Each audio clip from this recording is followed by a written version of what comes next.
Hej og god aften. Det er sen aften. Og jeg tænkte, at jeg havde fået en del henvendelser omkring videoblogging.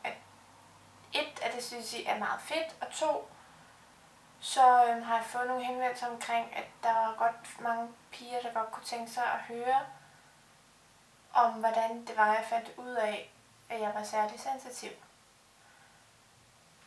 For det kan også være det, at hvis man går rundt og tror, man er det, men man ved det ikke, så er det måske også meget rart at høre, hvordan andre har haft det, eller føler det. Jeg fandt ud af det, da jeg var 19 eller 20. Jeg må have været 19. Ja, 3 års tid siden. Det var min terapeut, jeg gik hos. Jeg har i mange år gået til terapi. Ikke for noget, bare fordi. Og hun fortalte mig, at hun sagde til mig, det var jeg. Og i meget høj grad, kan jeg huske, hun sagde. Og jeg kan huske, at jeg troede, at jeg nu sad inde med en magisk evne.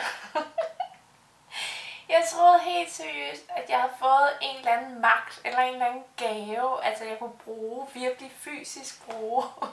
Fordi at det var bare sådan, at hun var bare sådan, du er særlig sensitiv i en høj grad, og du skal arbejde med det, og du kan hjælpe andre. Jeg var bare klar til at tage mit superheltesjæl på, og bare drøne gennem byen, ikke? Og hjælpe hver en mand. Og jeg havde absolut ingen idé om, hvad det var, jeg var. Altså, hvad var det for noget at være særlig sensitiv? Jeg forstod det ikke. Og da hun bare sagde det der med, at det er bare sådan, altså, jeg kunne arbejde med det. Jeg kan huske, at efter om aftenen var jeg så hjemme hos min veninde, og en af kæresten, de havde haft et skænderi. Og det var voldsomt, for der var meget ubehagelig stemning at være, ikke? Og så går han så, og jeg tror, vi skal i byen. Og så spørger jeg hende, om de lige har været uvenner. Og så siger hun, jamen det var det. Og så sagde jeg til hende, jamen det er fordi, jeg er særlig sensitiv. Så det er sådan noget, jeg kan mærke. Og det var bare så tåbeligt. Fordi man kunne bare mærke det, de snakkede pænt til hinanden, og der var bare en ubehagelig stemning, som der er, når man er uvenner. Det er jo ikke, fordi man er særlig sensitiv. Det kunne man bare mærke som normalt menneske. Men jeg troede jo, at nu var jeg særlig sensitiv, så nu skulle jeg jo bekæmpe ondskaben og være den førende leder, ikke? Nej, det var så mærkeligt. Jeg fortalte det til min mor, jeg havde fået det videre med min terapeut, og så kiggede hun bare på mig og sagde, jamen selvfølgelig er du det. Det er jo klart. Du har altid været sensitiv. Men jeg blev meget, men hvad er det? Hvad indebærer det? Hvad er det for noget? Altså, så læste jeg så om det. Min mor var meget rar og købte en masse gode bøger til mig omkring det, og jeg snakkede også med min terapeut om det, og da jeg bare fandt ud af det, fordi at jeg er mere sensitiv end andre mennesker er, og indtryk, og det går dybere ind under huden på mig, og jeg bliver hurtigere ked af det, og jeg bliver hurtigere overrasket, og jeg bliver hurtigere bange, vred også til tider.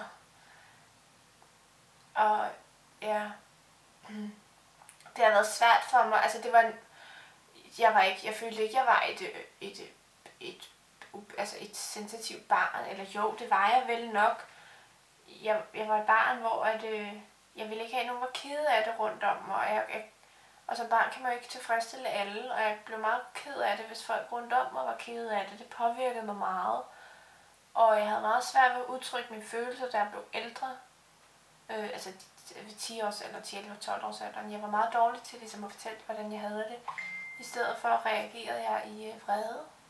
Jeg blev meget sur, og jeg kastede rundt med tingene, og jeg slet ikke til at være så rar periode for mine forældre. Og heller ikke mine teenageår, synes jeg også, det var svært. Jeg kunne ikke finde ud af det. Mine tidligere kærester, hvordan jeg bare blev sur på dem, og jeg forstod det ikke, og hvorfor forstod de ikke, hvad jeg siger. Og jeg begyndte at græde uden nogen grund, og jeg kunne græde mig selv i søvn, og dagen efter var jeg glad igen, og jeg havde så mange følelser inde i min krop, at jeg bare følte, at jeg var ved at eksplodere. Og jeg vidste ikke hvorfor, og jeg følte mig bare sær, og folk sagde jo bare til mig, at du bliver hurtigt så ked af det, og hvorfor gør du det, og hvorfor kan du ikke bare det? Og jeg var bare sådan, hvad er der galt? Hvorfor bliver jeg så meget påvirket af det her? Det er åndssvagt. Hvorfor kan jeg ikke bare slappe af og chill out, ligesom alle andre gør? Men det kan man bare ikke. Altså, det kunne jeg ikke. Jeg var helt anderledes, følte jeg. Det synes jeg var svært. Og derfor så synes jeg, det var rigtig rart, at jeg fik det at vide, at jeg var det, der er så særligt sensitiv. Og jeg har arbejdet meget med det, men jeg ved ikke, om jeg bare tænkte, at når man så arbejder lige lidt med det, og så er det bare done. Altså, så er det helt klart, så er det normalt igen. Altså, jeg havde ikke lige troet, det er noget, jeg skal tage til mig, og det er noget, som jeg er. Jeg er et særligt sensitivt menneske, som jeg bliver nødt til at lytte til mig selv, og jeg bliver nødt til at give mig selv mine pauser og skrive ned, hvordan jeg har det. Ikke hver dag, det gjorde jeg i starten hver dag, og jeg gør det stadig meget, men og det var også, da jeg mødte min nuværende kæreste. Altså, jeg var meget dårlig til at hvis vi ikke havde samme holdninger og meninger, og hvis vi gik galt af hinanden, jeg var meget svært til at kommunikere med ham. Jeg kan huske, at jeg blev ret irriteret på ham, fordi han ikke forstod, hvad jeg mente. Og i princippet kunne jeg bare have formuleret mig anderledes. Men det var også en tid i mit liv, hvor jeg gik igennem en masse forandringer, og jeg huskede slet ikke på mig selv. Altså, jeg kørte bare med 180 km i timen derudaf, hvor jeg slet ikke stoppede op nogle gange og sagde, Karoline, er du med? Er du rolig? Slap af. Slet ikke. Og det blev vores forhold jo lidt påvirket i starten. Og han har været rigtig god. Han er jo. Det er ikke noget, jeg mærker i min hverdag mere, fordi at jeg ved efterhånden så meget om det, at jeg godt selv kan hjælpe mig selv.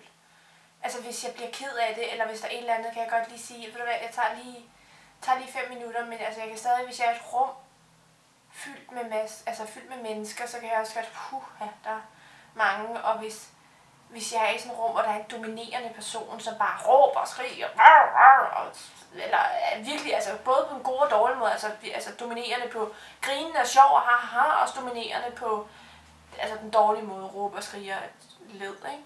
Jeg bliver påvirket af det, altså begge ting, det er sådan helt, altså det er meget at tage ind, og det er sådan, hold da op, og jeg kan også mærke, hvis jeg skal til et selskab, hvor der er mange mennesker, altså jeg skal lige indstille mig på det, og det med at snakke med så mange, og faktisk mest af alt har lyst til nogle gange at gemme mig i et hul, ikke? Fordi jeg synes ikke, det er rart, og jeg kan også godt være den type, der går tidligt til en fest, fordi altså hvis man er på et diskotek eller på en bar, og der er så mange mennesker, og jeg vil blive sindssyg, altså så vil jeg meget godt hjem. Altså så er det også sådan, så kan jeg godt blive, og det går også tidligere hen, hvor folk så har sagt til mig, kæft, hvor er du fæs, mand, du går altid tidligere på byen, eller sådan noget, så er det også, måske hvorfor er jeg fæsen, altså det kan da ikke være rigtigt, og så er det bare fordi, at jeg har fået så mange indtryk ind, og jeg er blevet så overvældet, og det er helt jeg er ejer af et vanvittigt stort temperament. Det er sjældent, jeg viser det. Det er det godt nok. Der skal meget til. Jeg bliver irriteret og sur, når det er ting, jeg ikke forstår. Og hvis jeg ikke kan forstå det, det kan være alt. Men altså, det kan jeg godt blive meget, meget, meget vred. Og hvis jeg snakker med folk, og det er sådan, man fortæller dem tingene flere gange, og de ikke forstår en, så er det også bare, kan jeg også blive sur. Ja, det har jeg også haft meget, meget svært ved, og angående det med at være særlig sensitiv, har det været meget svært med mit temperament, fordi at det var voldsomt. Da jeg var yngre, det var meget voldsomt. Jeg har aldrig slået nogen og smadret sådan ting. Smadret mit klattejern engang, fordi jeg blev så sur.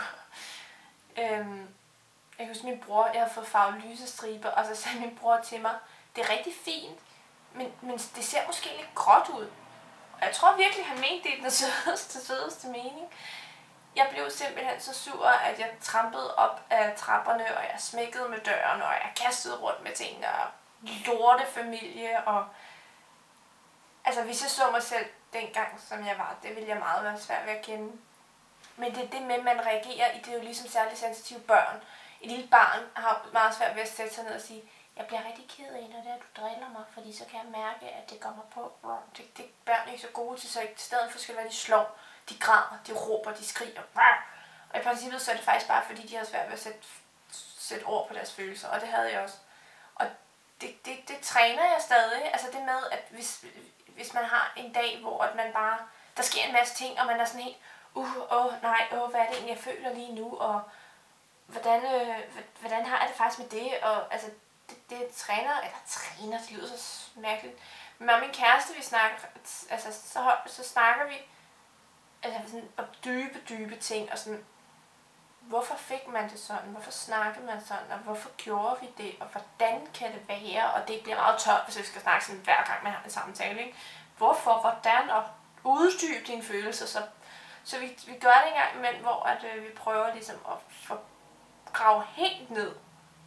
Og så det kan være måske flere uger, man ligesom snakker om, og så ligesom kommer det ud, og så kommer man måske frem til noget andet, så kan det være, at han siger, men kan det måske ikke hænge sammen med, at du det og det gjorde, og så sådan, gud jo, det kan da godt være, hvorfor så jeg ikke det, og gud, så giver det da mere mening op i mit hoved, ikke? Så på den måde. Ja. Det var måske alt for nu, ellers bliver de her videoer alt for lange, hvis jeg bare snakker amok. Så jeg prøver ligesom at korte dem lidt ned. Men ja, vi ses. Hej. Håber I kan bruge det. Og hvis det er, jeg skal nok prøve at lave nogle lidt flere indlæg omkring, at være særligt sensitiv, hvor også man kommer til at snakke om noget forskelligt. Det her var lige sådan en hurtig gennemgang af det hele, så det kommer.